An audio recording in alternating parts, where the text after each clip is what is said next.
Владата го распиша огласот за избор на директор на новоформираното државно водостопанско претпријатие, што треба да започне да функционира во октомври.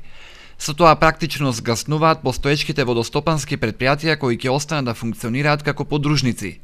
Промената на стопанисувањето со системот за наводнување доаѓа откако целосно пропадна претходниот концепт на водни заедници. Земјоделците не плаќаа за потрошената вода, водните заедници тонеа во долгови, немаше пари за инвестиции, со што дополнително е уништена каналската мрежа. Неодамна овој новитет беше промовиран и пред струмичките земјоделци.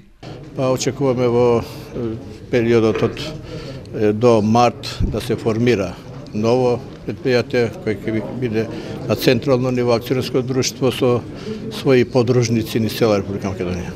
Како што ви е познато, на целата територија Македонија овие јавни расправи одржуваме бидејќи имаме еден акцијски план за инвестиции во водостопанство од 2015 до 2025 година.